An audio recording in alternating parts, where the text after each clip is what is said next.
a pioneer in the world of rap, but now Slick Rick is in danger of being deported from the U.S. Slick Rick, whose real name is Ricky Walters, is dressed in a faded blue prison uniform and canvas shoes. Do you feel remorse for what you did? Yeah, I guess I would say I handled it in an adolescent type of a fashion, you know? He was convicted for second-degree attempted murder for shooting one of his security guards, his cousin in New York. He's a convicted felon.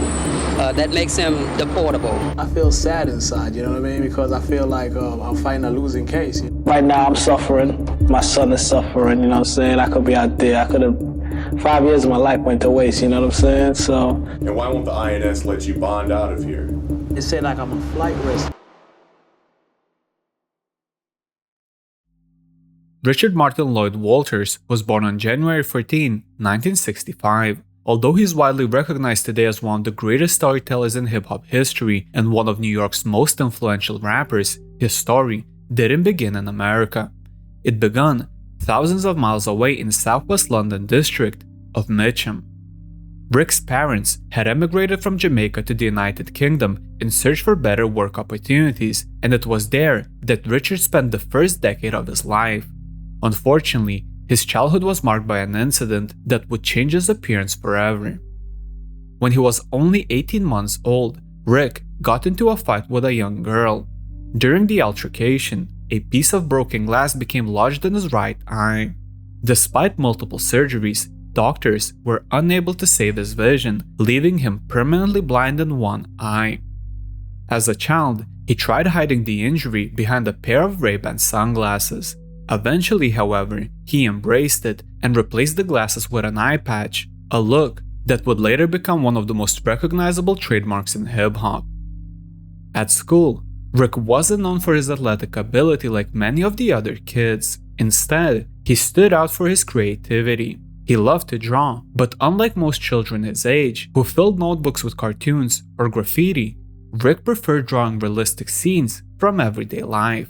Although he spent more than 10 years growing up in England and later described life there as slower and more peaceful than in America, he never truly felt attached to it. Everything changed during the late 1970s. When Rick was 11 years old, his family packed up and moved across the Atlantic, settling in the Bronx, New York, more specifically on East 241st Street and White Plains Road. This address will become important later. Like many kids arriving from another country, Rick initially struggled to fit in. He enrolled at LaGuardia High School of Music and Arts, where classmates often teased him for his British accent and the way he dressed. Over time, however, those same classmates became some of his closest friends. Among them were Vance Wright, who would later become his DJ, and fellow aspiring rapper Dana Dane. Rick and Dana hit it off almost immediately. The two shared the same passion for hip-hop and eventually formed a group called the Kangle Crew. Together, they performed anywhere that would give them a microphone. School talent shows, neighborhood parks, local clubs, and rap battles throughout New York. One of those battles, held in the Bronx in 1984, would completely change Rick's career. It was there that he crossed paths with Dougie Fresh. Already building a reputation as one of the most talented beatboxers in the country, Doug was blown away by Rick's unique style, clever lyrics, and his effortless storytelling. Before long, he invited Rick to join his Get Fresh crew, alongside DJs Chill Will and Barry B. The partnership couldn't have worked out better. Doug's incredible beatboxing combined perfectly with Rick's smooth delivery and unmistakable accent. Performing under the name MC Ricky D, he made his recording debut on Dougie Fresh's single, The Show, and its legendary B-side, La Di Da Di. At the time, few people could have imagined just how influential those songs would become. La Di Da Di would eventually grow into one of the most sampled and referenced records in hip-hop history, inspiring artists ranging from the notorious B.I.G. and N.W.A. to Junior Mafia, Beyoncé, and countless of others. The success of both records introduced Rick to a much wider audience. The Get Fresh crew appeared on television programs like Top of the Pops and Soul Train, and for the first time, people outside of New York were beginning to recognize the rapper with the eye patch and unmistakable British accent. Only a year later, another opportunity arrived. In 1986, Rick signed with Russell Simmons' Rush Artist Management before becoming just the third artist ever signed to Def Jam Records, already one of the most influential labels in hip-hop. Working alongside his longtime friend, Vance Wright, Rick began recording his debut solo album. Released on November 1st, 1988, The Great Adventures of Slick Rick exceeded almost everyone's expectations. The album debuted at number 1 on Billboard charts and produced 4 hugely successful singles, including Mona Lisa, Hey Young World, Teenage Love, and perhaps his most iconic song, Children's Story. Listeners had never heard anything quite like him. While many rappers focused almost entirely on lyrical competition or street records, Slick Rick painted vivid pictures throughout storytelling, creating songs that felt more like short films than traditional rap records. Music critic Matt Weiner later summed it up perfectly when he described each of Rick's songs as an amusing, enthralling story that lasted from the first groove to the last. Within only a few years, Slick Rick had gone from an immigrant kid struggling to fit in into a new country to one of the biggest stars in hip-hop. The sold-out shows, the massive gold chains, the success, it seemed like he had finally made it. Unfortunately, that success would soon come with a price. By the end of the 1980s, Slick Rick was living the kind of life most young rappers could only dream about. The Great Adventures of Slick Rick had sold more than 500,000 copies, his songs were playing across the country, and he was performing in front of thousands of fans night after night. The kid who had once struggled to fit in after moving from England had officially become one of hip-hop's biggest stars. But with fame came something he had never experienced before: fear. The bigger Rick's name became, the more he found himself constantly looking over his shoulder. Expensive jewelry, growing popularity, and life in New York made him increasingly paranoid. Eventually, he reached a point where he no longer felt comfortable leaving home without a gun. His mother, Veronica, hated that idea. In 1989, hoping to keep her son safe, she came up with what seemed like the perfect solution. She suggested that Rick should hire his cousin, Mark Plummer, as his personal bodyguard for the upcoming summer tour alongside LL Cool J, Big Daddy Kane, and several other major artists. On paper, it sounded like a great idea. Instead, it became the biggest mistake of Rick's life. Mark had recently arrived in New York from Jamaica. According to Walters, however, his cousin wasn't interested in working security. He wanted easy money and drug connections, not work. At first, everything seemed manageable. Rick paid Mark $500 a week to travel with him and provide security. However, it didn't take long before the complaints started. Mark insisted he deserved more money. Rick tried explaining that most of the income from the Great Adventures of Slick Rick had already been invested into real estate, leaving him with little cash available at the moment. Still wanting to help his cousin, Rick handed him $3,000, gave him a van, and essentially told him to relax until his next album was finished. For most people, that would have been more than enough. But for Mark, instead of backing off, he began demanding even more money. He even started pressuring Rick's mother, the same woman who had helped him to get the job in the first place, for cash. Before long, the situation spiraled completely out of control. Mark refused to register the van in his own name, causing parking tickets and fines to pile up under Rick's name. According to Walters, the threats soon became much more serious.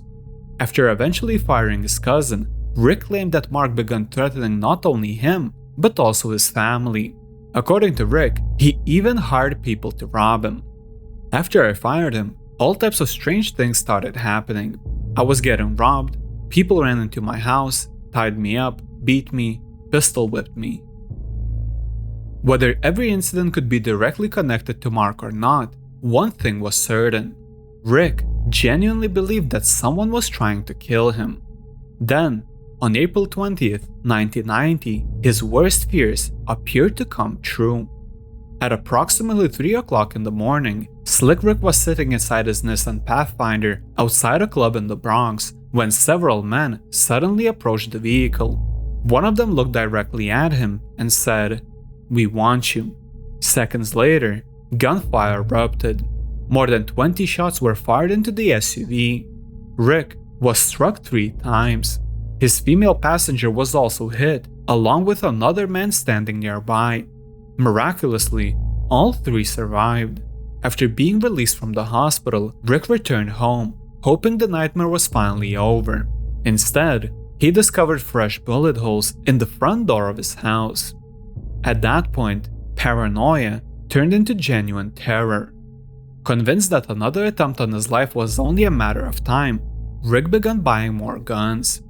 Handguns, a shotgun, extra ammunition. According to his own testimony, he carried weapons almost everywhere he went and often kept several of them inside his car. Years later, he would tell the judge that he had become so frightened for his own safety that he was afraid to leave his own house. Rick's nightmare reached its breaking point on July 3rd, 1990s. That afternoon, Walters and his girlfriend, Lisa Santiago, who was 7 months pregnant at the time, headed out to grab some Chinese food. Like he had almost done every single time since the shooting outside the nightclub, Rick was carrying a gun. A David automatic pistol sat tucked into his waistband, while several other guns and ammunition were scattered throughout his car. After finishing their meal, the couple decided to do a little shopping for their unborn child. While driving through the Bronx, Rick suddenly noticed someone walking out of the store. It was Mark, the same cousin he believed had been terrorizing him for months. Ironically, the encounter happened on East 241st Street and White Plains Road, the very same neighborhood where Rick had grown up after moving from England. According to Walters, he reacted instantly. Without hesitation, he grabbed the closest gun within his reach and opened fire through the driver's side window as he drove past. The first 2 shots missed Mark completely. Instead, they struck Wilbur Henry, an unemployed taxi driver who had been standing nearby, hitting him in both ankles. Rick continued firing.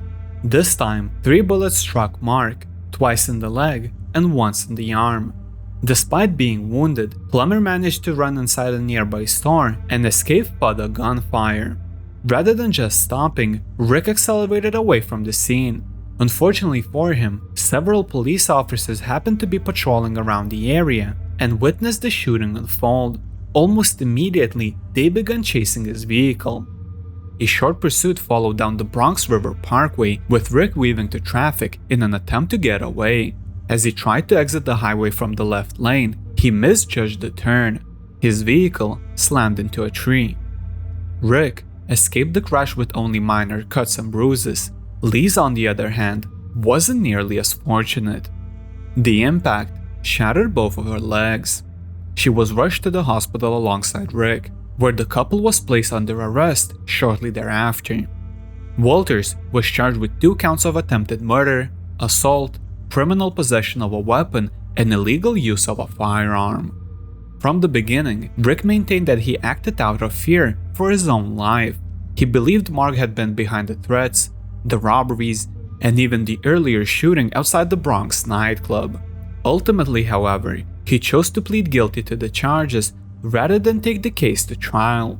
The court sentenced him to between 40 months and 10 years in prison.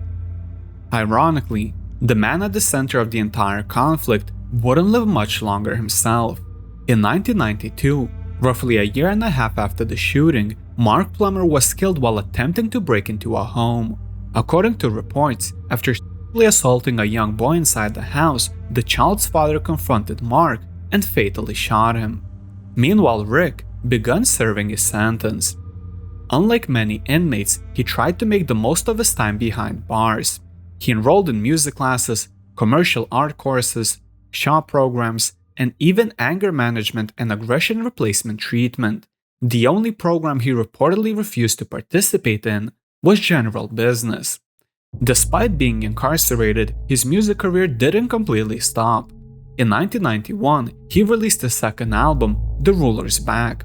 The project reached number 29 on the Billboard charts, but failed to match either the commercial success or critical acclaim of his debut.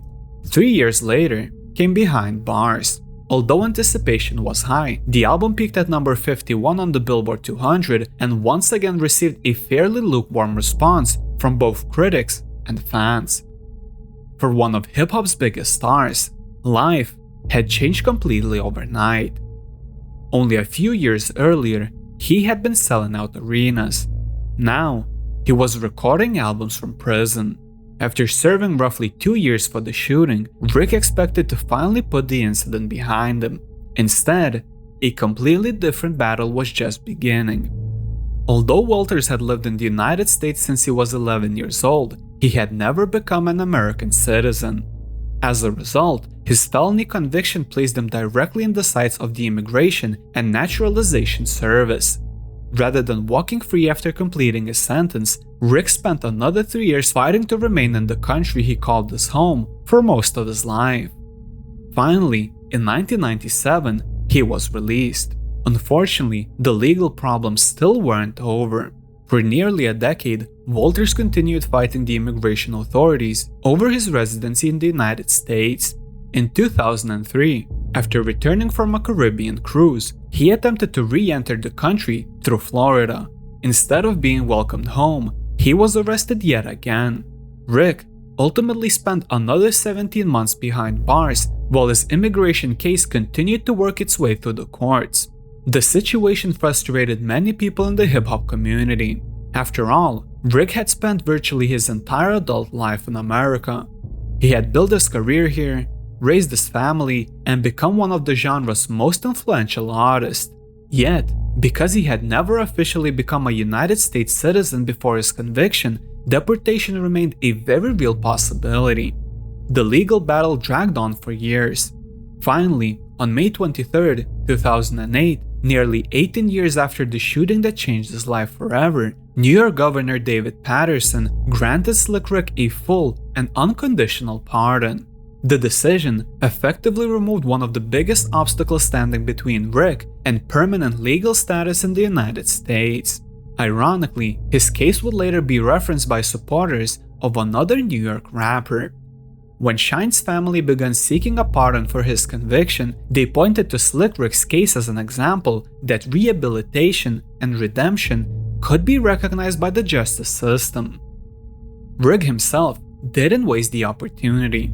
After receiving the pardon, he began volunteering his time to mentor young people, using his own experiences to speak about violence, bad decisions, and the consequences that can follow. Looking back, Slick Rick's story is one of the most unusual in hip-hop history. For years, he did everything he could to stay focused on music. He wasn't known for starting feuds, he wasn't constantly surrounded by controversy, he simply wanted to make records. Yet despite trying to avoid the streets, it was the streets that eventually caught up with him. Whether people believe Rick acted in self-defense or think that he should have handled the situation differently, there's no denying that one decision changed the course of his life forever. Had that encounter with Mark Plummer never happened, there's a very good chance that the prime years of Slick Rick's career would have looked completely different. Even so, his legacy has never faded.